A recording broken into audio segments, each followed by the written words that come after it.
We are WNST, AM 1570, Towson, Baltimore. Baltimore Positive. We are positively taking the Maryland Crab Cake Tour back out on the road. It's all brought to you by our friends at the Maryland Lottery. I have 10 times the cash tickets, but I got these Pac-Man tickets that are coming my way. It's been a little while. We did Cup of Super Bowl for all the charities a few weeks ago. I've been working on this 25th anniversary documentary, and my guest is going to be featured in a cameo performance as well in my 25th anniversary documentary. I'm really looking forward. I wore royal blue because the Royals are in town this week, and I want to give Jeff Montgomery some love. But on Tuesday, we're going to be at Costas all day having crab cakes before the Orioles-Red Sox game at 2 o'clock. And when the Key Bridge went down last week, Costas is on the peninsula that's trapped a little bit. You can't get to it. It's a little harder. So we're going to give them some extra local loving. And we're going to be doing that on Tuesday to kick off the Maryland Crab Cake Tour. Also on Friday, we'll be at Fadley's before the afternoon game on the evening game on the 12th. We'll be there from 2 until 5, live from 2 until 3 with Luke. So come on down. And the all-new Fadley's in the all-new Lexington Market. Everything's new. But there are these things in sports that I just love, and they're these old friendships. And, man, when I realized Jeff Montgomery and I have been knowing each other for 32 years. And Jeff, I'm doing this documentary, and it's really a 25th documentary for the station, but my career's year 33 now. You met me. I had a little show called the Sports Forum, Budweiser Sports Forum. You wore my shirt. The shirt got in the Kansas City Star. You sent me clips. We wound up going to lunch for years, Kiss concert stuff. And all these years later, you're like an entrepreneur with an AM radio station, and I'm a washed-up host from Dundalk with an AM radio station. It is so good to that you always make time, and you're here, and you're still a broadcaster and all that good stuff. But change is a blowing here in the Charm City, Monty. We're under new ownership. It's something, huh? Well, I've been tracking you for a long time through LinkedIn or whatever outlet it may be, and I can tell the enthusiasm, the excitement. Long before it happened, you had a good feeling that there was going to be some changes, and sure enough, it's happened. I think it's great for Orioles baseball. It's good for Major League Baseball. Well, let's talk about that at the greater length of this. I mean, you were in Kansas City, good times, bad times. They had some money, signed some players when you were there. You were paid fairly. You stayed. Didn't happen. But it wanted it to happen, and it happened for Saberhagen. It happened for, your generation and Brett. It was very similar markets in that way. And I think, of my love of George Brett. I don't even need to tell you. I have very few bobbleheads, or I revere very few. I wash my dishes every night without gloves, and I always say to my wife, I'm like Brett. I don't wear gloves. I just do the dishes. So, but really bad times. I mean, you and I have known each other 30 years. Most of the years, to the baseball in both of our towns, right? Like for the most part. But there's that period where we got together now, man, going on 10 years ago, where you were really good, we were really good. It didn't happen for us. It happened for you. You had that moment, that huge. Now the Chiefs have done this again and again and again. And the baseball side, here's the Ravens have done it a couple of times. And you and I have been at this forever in the same business of sports media and sports radio. When the tectonic plates shift for ownership, things really change. And ownership's never changed on the football side in your town. And in the baseball side, maybe you can talk about that, because there's times when you just don't have enough money to have the players you want. But that doesn't mean you let the thing go to hell in a handbasket either. Well, I think when you're a small to mid-sized market, you have to be smart about it, because you can't just write a check and take care of the issues that you may have with regards to your roster. So in Kansas City, we've had 3 owners. We're on our 3rd owner now. Our founding owner was Ewan Kaufman, who the ballpark is now named after. And by the way, there's going to be a vote coming up very soon on having new downtown ballpark, and Camden Yards is one that's always cited as an example of what moving a ballpark to a downtown area can do for a city. And I've talked numerous times about Camden Yards and how special that was, and how special that was to me, even going back to the 93 All-Star game. So anyway, our first owner, he was ill back in the late 90s, toward the end of my baseball career. He essentially gave the team to the city. He didn't sell the team. He gave the team to the Kansas City Foundation. And then You were their a job player at was, this time. I want to paint the real history here because I want people to understand that we all struggle with these ownership things. And I've written a book on Peter and Hoffberger before that with Beer, and Edward Bennett Williams is the one that saved the team really for Baltimore, and Larry Lucchino, who went on to San Diego, Boston, and won things. But my understanding of Ewing Kauffman, and correct me if I'm wrong, is my man George Brett, my all-time favorite player as a child, along with Cesar Lescano and Tony Gwynn as I got a little older, and you, of course, Monty. But did he not shake hands with George Brett every year on contracts, or am I nuts? Is that a fable, or am I remembering that wrong? he basically gave George a lifetime contract. George Brett, Willie Wilson, and Dan Quisenberry all were given lifetime contracts. He basically gave them, long-term deals, and by the end of their contracts, they essentially were, they were underpaid. But he took care of George, and a lot of the players who are kind of this fundamental, the real key players to the franchise. So he was a great owner. During a time when owners fought with players famously, and players left, and free agency. I don't say free agency never came to Kansas City during that era, Freddie Patek and Buddy Biancalana and all that. It did, but it didn't come in the way it came to Baltimore. We had the rude awakening during that Right. era, and when you were a kid, you were the same age. Don Baylor, Bobby Grich, the Senseis, Reggie Jackson. We had a cold shower of free agency here in the 70s and still won despite all of that because we had geniuses, Hank Peters on the baseball side and Earl Weaver and the Oriole Way and all of that. But all of that sort of that old world baseball, that's how Kansas City was reared. There was a Royals way, there was an academy, Frank White, like all of that, like really the embryonic part of what we would know. But baseball was hostile back then amongst owners and players. Very, very hostile. Oh, absolutely. And I think the difference between that era and now is the fact that our owner, Ewing Kauffman, he didn't care if he made money in baseball. In fact, he would write a check every year for the team's losses. But back then, the check was, maybe $5 million worth of losses. Now, if you want to try to compete with today's payrolls and you don't put people in the stands, that check would be devastating, regardless of your level of wealth. You would lose a whole lot of money, a lot more money than anybody would want to write a check for to cover losses. So when things changed, and I think it really kind of started after the strike of 94, 95, when the payrolls really started to escalate, that's when things changed. And that was right about the time when Mr. Kauffman had passed away. He passed away in 1993. So our team was essentially held in a foundation and kind of ran by a board of directors, or there was essentially no owner. And by the end of the decade, around 1999, David Glass, who was a former CEO of the Walmart enterprise, he was the winning bidder on buying the team. So David Glass bought the Royals around 1999 and had the team all the way up to about 3 years ago when he passed away. But when he came in, he tried to everyone thought he was cheap. This just team's run by the guy who ran Walmart, but he really was exactly opposite. He was willing to spend money, but he wanted to do it the right way. So he went out, he got a general manager named Dayton Moore, brought him over from the Atlanta Braves, and that was in 2006. Mr. Glass said, spend whatever money you need to spend to develop a winning franchise. So they weren't spending money at the major league level, but they were spending more money than any team in baseball on the amateur draft and on the minor leagues to build these players. And it took it. And when he took the job, when all these years, every year when the Orioles would come in, 06, 07, I'm on the air. You come on, we're building it. We're trying. We don't have as much money. I mean, it was the whole thing. We would always be talking about these things because they're so fundamental when you own a sports radio station. 100 lost baseball seasons, it's not good radio. It's not good anything. Yeah. It's not good. It's bad for everything. It's awful. It's right.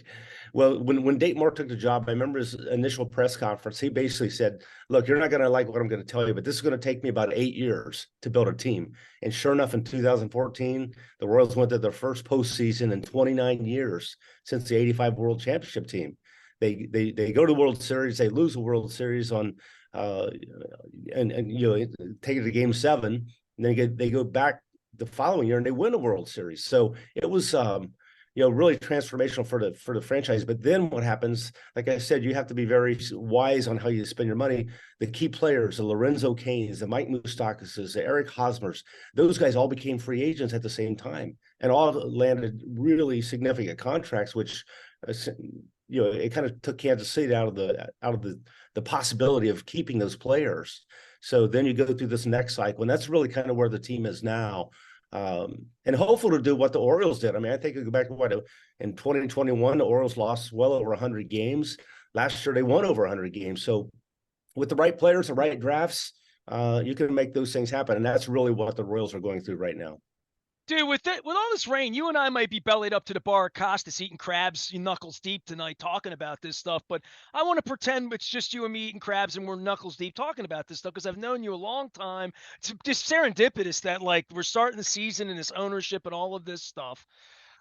I don't know as much. They took my press pass 18 years ago. I was explaining to one of David Rubenstein, the new owners, why I'm not allowed in press conferences with a governor I help elect and like all of that stuff last week. So it's sticky for me on that side. But the one thing I know enough about, having been boxed out, is how much the game has changed and how much a guy like you, who's my age, who grew up thinking one way about baseball and has all the same baseball memories before you were a Royal and, running around Cincinnati and the Big Red Machine. And I was just in Lakeland, Florida, passed through there, and I heard the voice of Sparky Anderson over there on the bench talking to me after a game.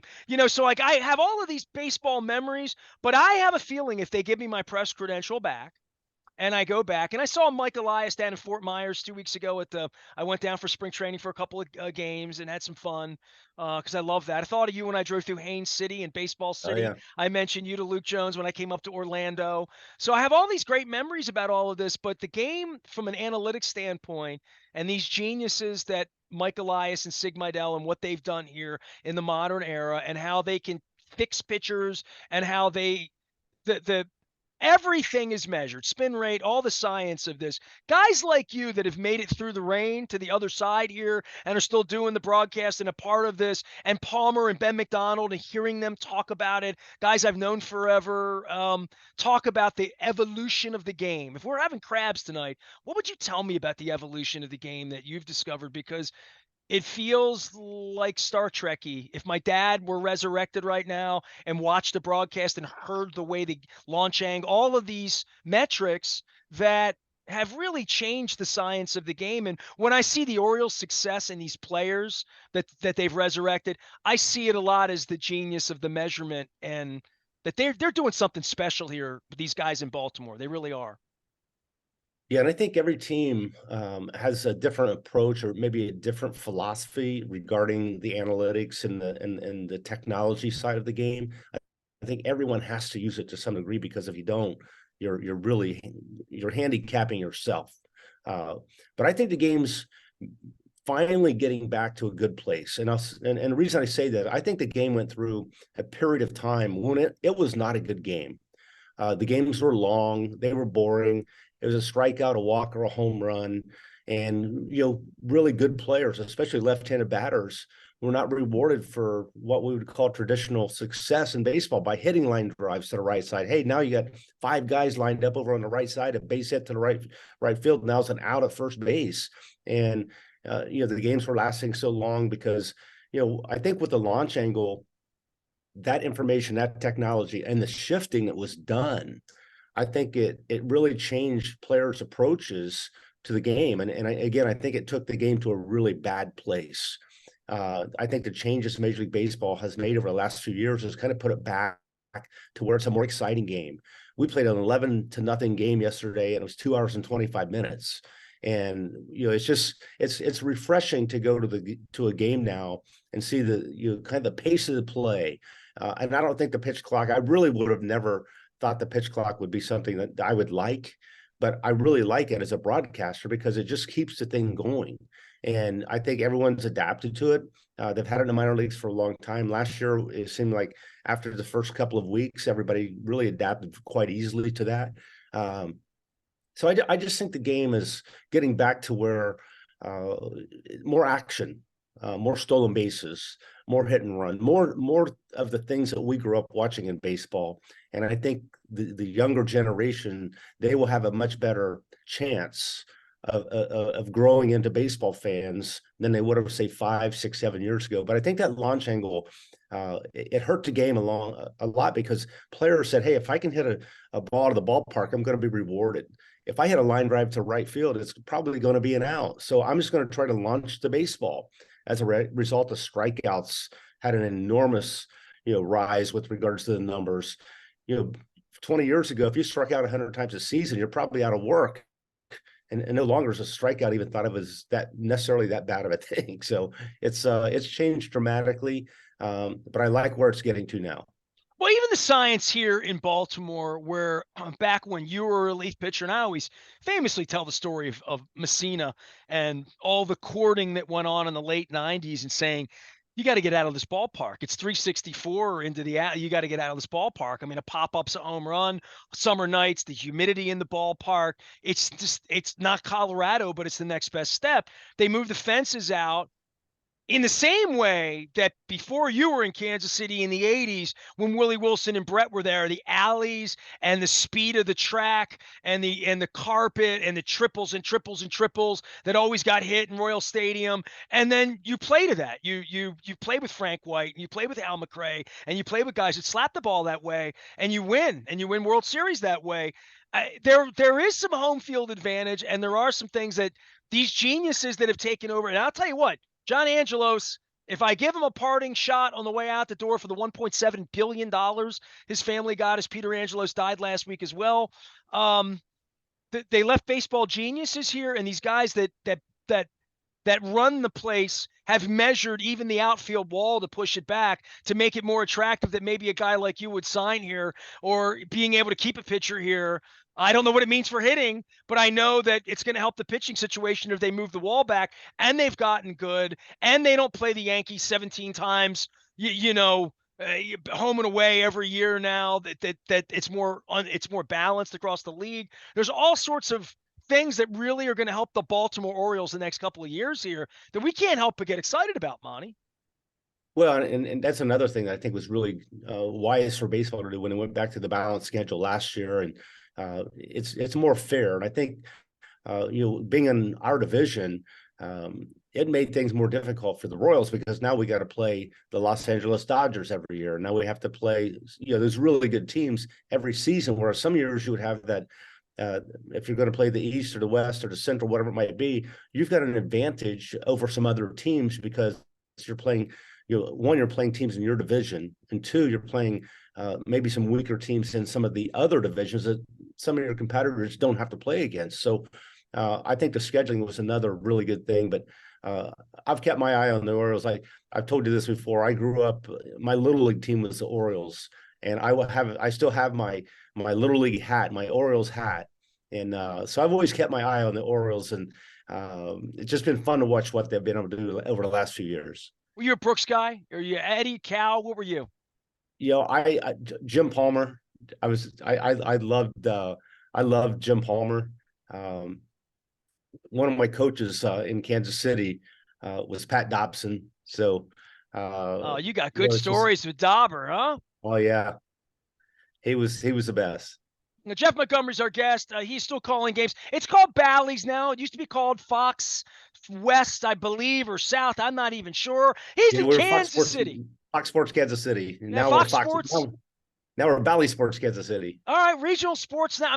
I wore Royals blue for you, my Raskin Global gear here. So I'm trying to tell me about your sports radio station and tell folks what they need to know about that sort of thing, because people ask me about it all the time. And, our website and the reach, and I'm doing this 25th anniversary documentary, but we have 100,000 people that follow everything we do. We have millions of views on YouTube. We have millions of impressions and downloads and Twitters and Facebook and social media influence. Boy, the world's changing. I don't know how much it changes in Kansas City, where it's a little bit more, I don't want to say shelter, but a little bit more like in the Midwest, and you drive so far and then there are cows. We're a little bit more like you can go all the way to Columbia and not, have an hour and a half and not a whole lot going on. But for television and for the internet, and then there's AM radio, which I had to chuckle. I was watching the game on Sunday, and on the pitcher's mound, they have an ad. Sometimes it's Royal Farms or Y, some of my sponsors, but they had a little WBAL radio AM ad on there. And I'm like, Yeah, bring some people to the AM dial, won't you? Come on, we need more people on our side of the dial. Yeah, I got involved in radio when I was still actually a player with the Royals. It was 1997, and a friend of mine who was had spearheaded a group to purchase a small daytime only radio station in Kansas City. Asked me if I'd be interested in being part of it, and I'm like, gosh, I've never really done anything outside of the basically mutual funds and stocks. And I said, tell me more about it. I had a good friend who was in sales with on the radio side with a classic rock station, a real good friend of mine. I talked with him, and he said, yeah, he goes, we're the largest market in the United States without a dedicated full-time sports radio station. We had sports on an AM talk station from 3 to 6, Monday through Friday. That was the only sports that we had on the radio. So I'm like, that sounds like a great opportunity. So I invested along with about a half dozen other guys. We bought this little station. Within a year, we sold out all of our inventory because it was a daytimer, and we sold out all of our inventory and had people banging on the door wanting to advertise in sports. So we bought a large 50,000 watt stations, WHB 810 AM, and we bought that and just grew it and grew it. It's the largest sports radio station in the country with regards to the amount of coverage. We cover 44,000 square miles. So it's a gigantic station, five states it covers, and fortunately we have a lot of college sports with the University of Kansas, University of Missouri, Kansas State University. We have the Royals, we have the Chiefs, we have soccer, men and women's soccer, professional in Kansas City. So we've got a nice opportunity with regards to our stations. We eventually expanded to Louisville, Kentucky, and also Wichita, Kansas. So we have a kind of an array of stations now, and they've done quite well. And one thing that's a nice boost for us, and I'm sure a lot of people in sports radio and even television sports, was gambling is now legalized in the state of Kansas. So we have a lot of advertisers that are on board with that.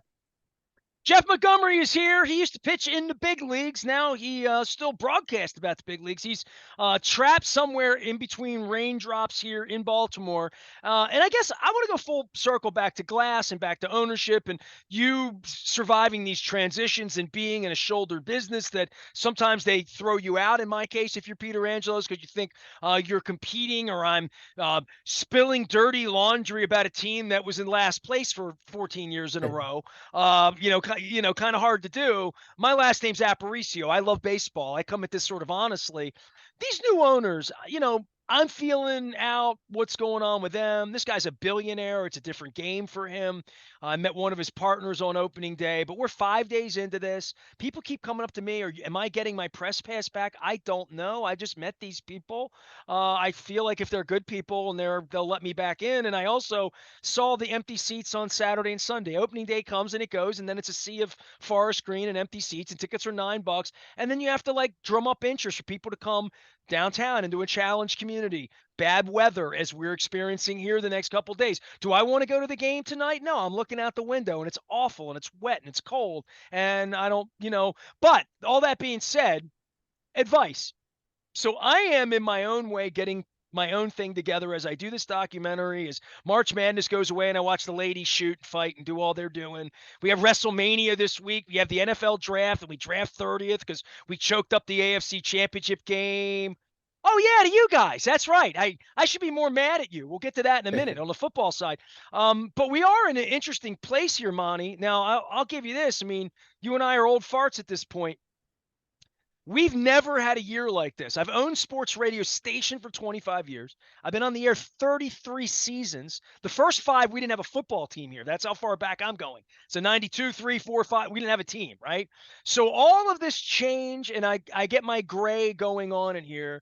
This is the only time ever we won 101 games in baseball, 13-4, AFC Championship game. First time we hosted that game since 1971 with the Colts, also blue and white, and won the division. Going away last year. We've never had this prosperity here since 1971's the last time that happened, where both teams won. And this new owner comes in. Peter died the same week. John's gone. The check's in the mail. Masson's delivered. It's all like, and this guy either knows what he's doing or doesn't know what he's doing. He's certainly a fan. What advice do you give to a billionaire that flies into this, who may or may not know his ass from his elbow in regard to sports media, local business? They make their money in a different place, in a different way. He's 5 days into owning the team. I don't, if it were me or you, I don't know how we'd handle it or what we would do first or what we would do last, but there's a lot to do owning a baseball team and coming into a situation that has been, as I told his associate the other day, terrorizing and traumatizing, specifically in Baltimore, because of the man who owned it before and what it represented when you came here for the All-Star game 30 years ago, what it looked like, and what you come here every year, Monty. You've seen the bad, the good, and the ugly. Yeah, I think the biggest thing with owning a baseball team, you have to surround yourself with good baseball people. You have to have people who understand, the business side of the sport as well as the personnel. And I think it's really complicated now. I think when I played, there may have been 50 people who were employed by the Royals total, 50 people. Now I think there's like 500. So I mean, it's just an expansion of knowledge. And we got on a plane to fly to Baltimore last night, and there were probably at least a dozen people on the plane that were not. They weren't players, they weren't managers or coaches, they weren't trainers, they weren't broadcasters. They were analytics, they were nutrition, they were sports psychology. It's so complex now with regards to the game and all the personnel involved. But I think owning a team, you have to certainly be willing to bring in good people to make good baseball decisions more than anything. There's a lot of emphasis on, the analytics side, and you have to have that. But I think from a personnel standpoint, scouting and player development, that's where you're going to have long-term success. I would say, though, everything you just said, that's top of line, and I'd say that for any friend, that's fixed. Like, anything it's got to do with Elias and with Mydell, and the baseball side's fine. Now it's, how do you finance, to your point, Moustakas, Hosmer, who are you keeping? Who's Corbin Burns is now in here. He's pitching for money. And Henderson and Rutschman and Holiday coming. We're talking like generational talent coming in here. This is a hell of a baseball team you're about to see here if we get these games in, Monty. Yeah, there's the decisions that have to be made are really difficult financial decisions. But I think if you're going to, you're going to win by making those right decisions on who to keep. I'll give an example. We just signed our young shortstop, Bobby Witt Jr., to a $288 million contract, one of the largest contracts ever given to a player in baseball. No one would have ever expected the Kansas City Royals to give a young 24-year-old player over $250 million. But they understand that if you're going to win, that guy's going to be the key franchise piece. So you have to make sure you have it. I think Rutschman is the guy here that you have to do the same thing with. I think there's just a handful of guys in the game that you say, I can identify this player as my franchise player, and I'm going to make sure that he's going to be here for a long time. Does the money boggle your mind? I mean, you still sell AM radio ads and FM radio. Like we still live in the real world. You still go in and know what a gallon of milk costs, even though you made a few bucks in your day and it sounded like a lot of money when you made it. And maybe it was, you have a nice house in Kansas City, but like, it's a whole different game when this is the kind of money we're talking about. And certainly on the football side and everything your franchise has been through in recent years, right on up for Taylor Swift showing up, becoming a Chiefs fan, right? I mean, you have seen this incredible sea change from Kansas City when you were a player being, yeah, it's a good sports town and they love the Chiefs, but they never win. And we're not really getting a hockey team. We lost the basketball team, but they love the baseball team. And maybe we'll have enough money one day to maybe compete or whatever. You've seen it all. I mean, you're like literally, especially the last 10 years and being in on the sports media entrepreneurial side of this, you literally have seen it all in your town and how the money has changed so much that you're talking about you need a new stadium. And I think you have one of the most beautiful complexes ever. but it is on the side of a freeway. It really is. It doesn't really stimulate much of anything. Right. And that's what's happening. I mean, that's why they want to move our ballpark downtown, because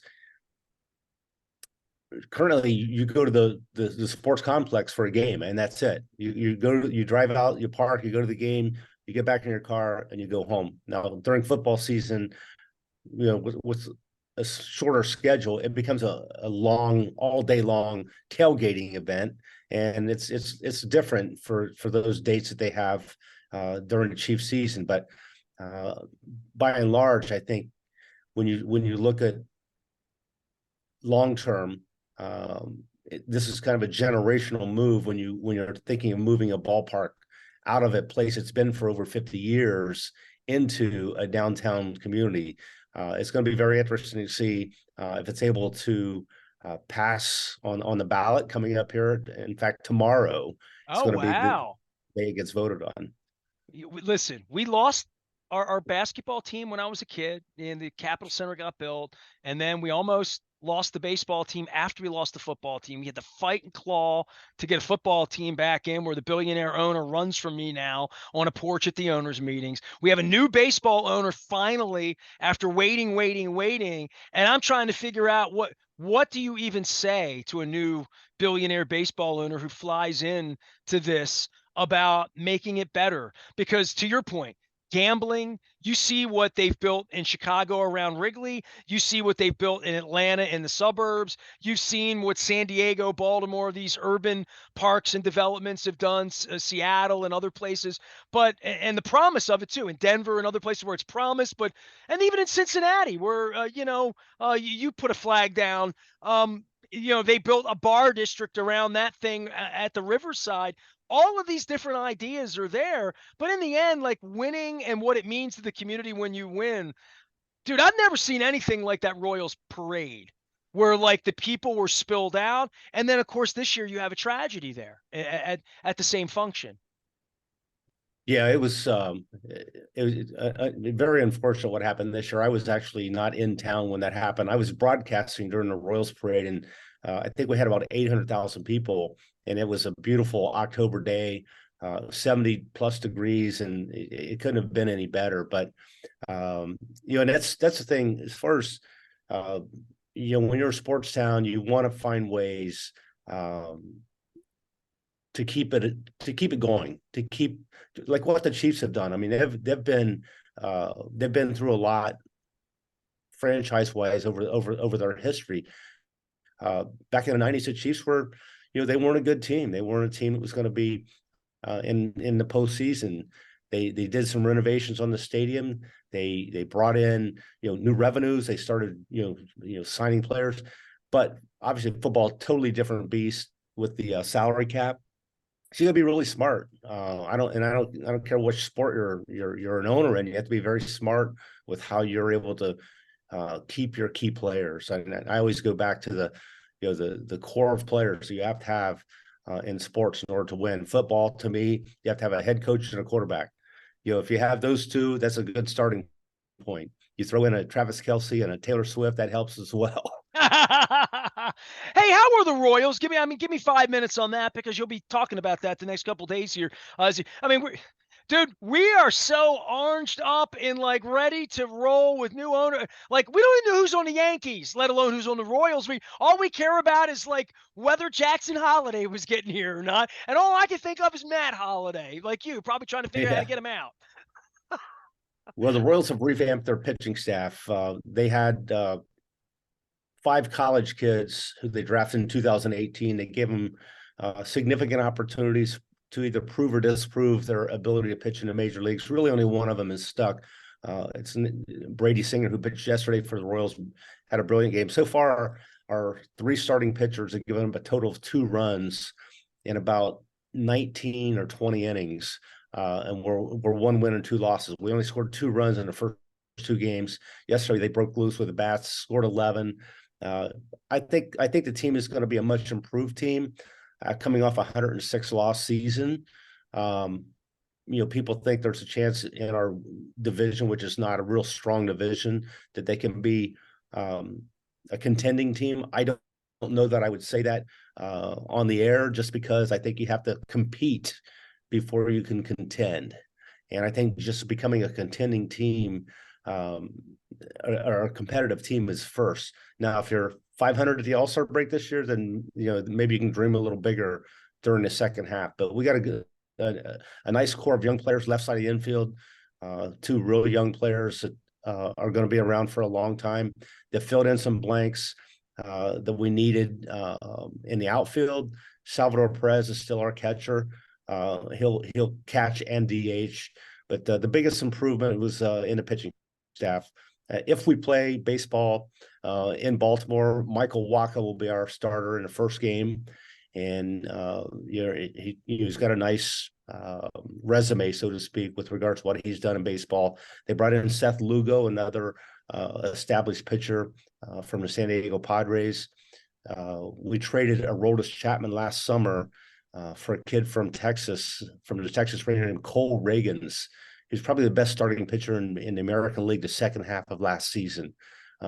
So, we've got some nice arms, especially in that rotation. Totally revamped the bullpen, so it's going to be an interesting season. It's really too early to tell, what the returns are going to be. Well, I have fond hopes that maybe one day I will return to Kansas City on the Kansas and the Missouri side and get some barbecue with you for meaningful October bunting baseball games with full press That would be access. fun. Yeah, it would be fun. Monty, welcome to Baltimore. Hope we get some baseball in. If not, I have a crab cake in your name waiting for you at the bar. It is always good to catch up with you. I drove with Luke through Baseball City, through Haines City. I drove up from Tampa because I was down there for spring training and all that. And I shed a tear for Baseball City, right? I mean, that was a hell of a concept and a dream, wasn't it? And you got to play there. Well, I don't know how you compete with Walt Disney, but they gave it a chance. It just didn't work out.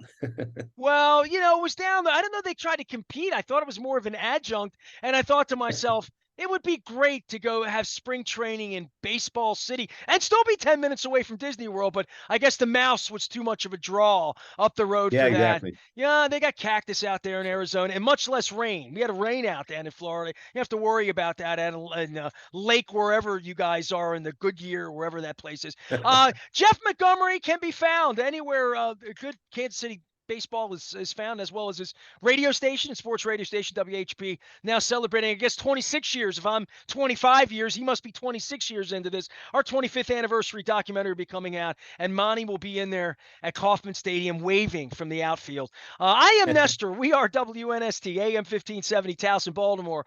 Baseball, the way we love it. It's back in the Charm City. We are Baltimore Positive. Stay with us.